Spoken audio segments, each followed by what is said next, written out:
Hello दोस्तों, आपका स्वागत है पहलवान गुरुदीन ग्रुप ऑफ कॉलेज के यूट्यूब चैनल पर। मैं रमाकांत सिंह, समाजशास्त्र प्रवक्ता, पहलवान गुरुदीन विधि महाविद्यालय पनारी ललितपुर से मैं एक बार फिर समाजशास्त्र का एक नया वीडियो लेकर उपस्थित हुआ हूँ। मेरे वीडियो को लाइक, शेयर, कमेंट्स ज़रूर करें और चैनल को सब्सक्राइब करें, बेल आइकन दबाएं ताकि आपको नए वीडियो की नोटिफिकेशन मिल सके। इस वीडियो में आज का टॉपिक है भारत में परिवर्तन एवं रूपांतरण के अध्ययन के उपागम पर चर्चा करेंगे। भारतीय समाज में परिवर्तन तथा रूपांतरण का अध्ययन जिस आधार पर किया जाए, इसके लिए विभिन्न विद्वानों ने अलग अलग उपागमों का उल्लेख किया है। इन विद्वानों में Karl Marx, Louis Dumont, M N. Srinivas, Mendel, N C. Dubey और युगेन सिंह आदि प्रमुख हैं। युगेन सिंह ने अपनी पुस्तक में भारतीय परंपराओं का आधुनिकीकरण में यह स्पष्ट किया है कि भारत में सामाजिक परिवर्तन से संबंधित कोई भी अध्ययन करना एक कठिन कार्य है, क्योंकि भारतीय समाज का इतिहास बहुत प्राचीन होने के साथ ही इसकी परंपराओं में इतनी विभिन्नता है कि किसी एक सैद्धांतिक आधार पर भी भारतीय समाज से संबंधित वास्तविक परिवर्तनों को नहीं समझा जा सकता है। इस दशा में उन्होंने विभिन्न विद्वानों द्वारा प्रस्तुत उपागमों का स्पष्ट करते हुए एक एकीकृत उपागम के द्वारा भारतीय समाज में होने वाले परिवर्तन एवं रूपांतरण का अध्ययन करने पर बल दिया है। विभिन्न विद्वानों द्वारा सुझाए गए कुछ प्रमुख उपागम इस प्रकार है। ऐतिहासिक उपागम। लुईस ड्यूमा ने लिखा है कि प्रत्येक समाज की सामाजिक संरचना तथा व्यक्तियों के पारस्परिक संबंध कुछ विशेष सामाजिक मूल्यों पर आधारित होते हैं। ऐतिहासिक रूप से भारत की सामाजिक संरचना पवित्रता तथा अपवित्रता, सामाजिक असमानता तथा राजा और पुरोहित की चमत्कारी सत्ता पर आधारित थी। विभिन्न युगों में इन मूल्यों में होने वाले परिवर्तन के आधार पर ही भारतीय समाज में होने वाले सामाजिक रूपांतरण की प्रकृति को समझा जा सकता है। सांस्कृतिक उपागम। एम.एन. श्रीनिवास, रॉबर्ट रेडफील्ड तथा मैकिम मेरियट जैसे विद्वानों ने इस उपागम के आधार पर भारतीय समाज में परिवर्तन तथा रूपांतरण के अध्ययन पर बल दिया।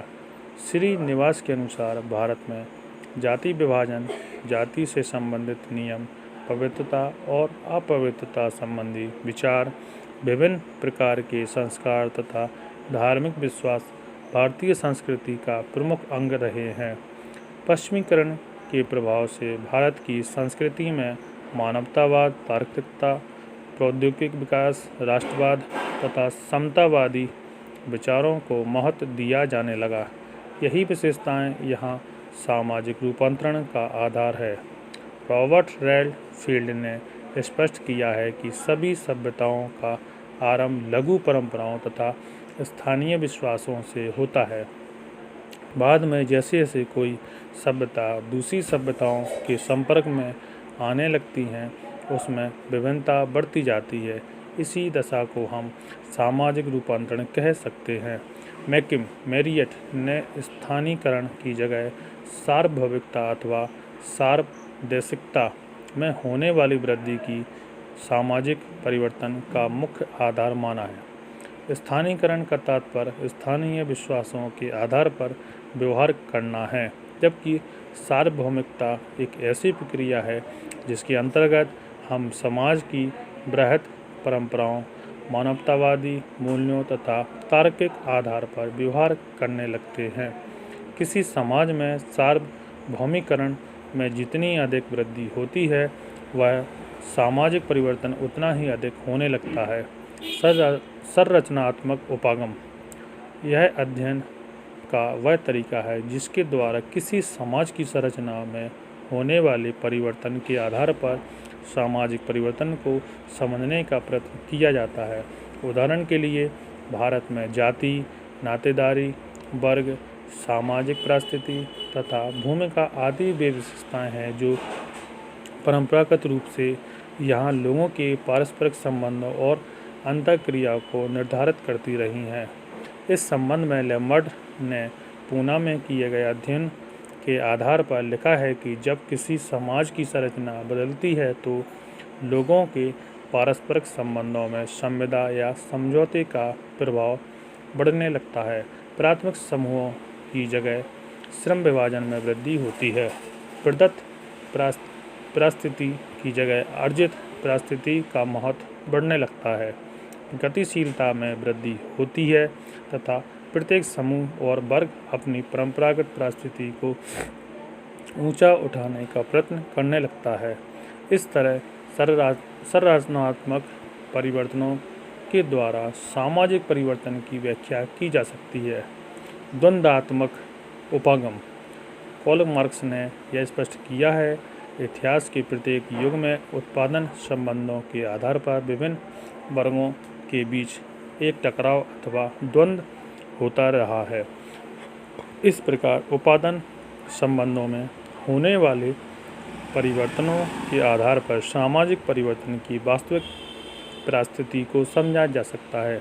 डी.पी. मुखर्जी का भी यही विचार है कि भारतीय परंपराओं और पश्चिमी परंपराओं के बीच होने वाले टकराव से ही यहाँ की वर्ग संरचना में परिवर्तन पैदा हुआ।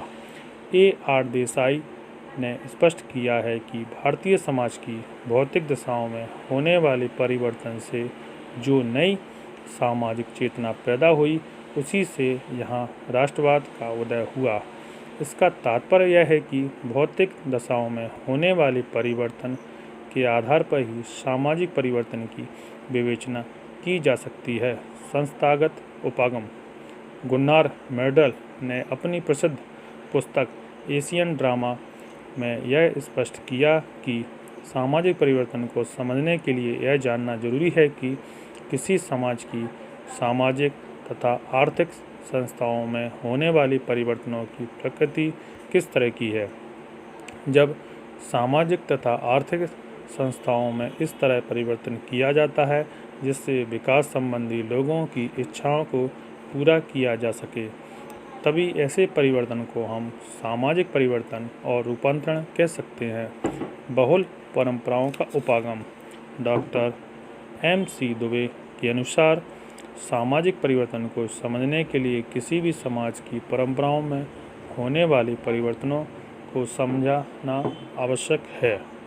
भारतीय समाज में बहुत सी परंपराएं होने के साथ ही एक ओर उनके बीच एक विशेष संस्तरण है तो दूसरी ओर उनका रूप काफ़ी जटिल रहा है। इन परंपराओं को मोटे तौर पर 6 भागों में बांटा जा सकता है। नंबर 1 शास्त्रीय परंपराएं, नंबर 2 स्थानीय परंपराएं, नंबर 3 क्षेत्रीय परंपराएं, नंबर 4 स्थानीय उप सांस्कृतिक परंपराएं, नंबर 5 पश्चिमी परंपराएं, नंबर 6 नवीन राष्ट्रीय परंपराएं। विभिन्न प्रकार की इन परंपराओं में होने वाला परिवर्तन ही सामाजिक परिवर्तन है। भारतीय समाज में सामाजिक परिवर्तन तथा रूपांतरण का अध्ययन करने के लिए यह सभी उपागम किसी न किसी रूप में महत्वपूर्ण है। इसके साथ ही डॉक्टर योगेंद्र सिंह ने लिखा है कि इनमें से किसी भी उपागम को पूरी तरह से उपयुक्त नहीं कहा जा सकता। वास्तव में परंपराओं, मूल्यों, उत्पादन प्रणाली आदि में होने वाली सभी परिवर्तन हमेशा आधुनिकता की दिशा में नहीं होते हैं।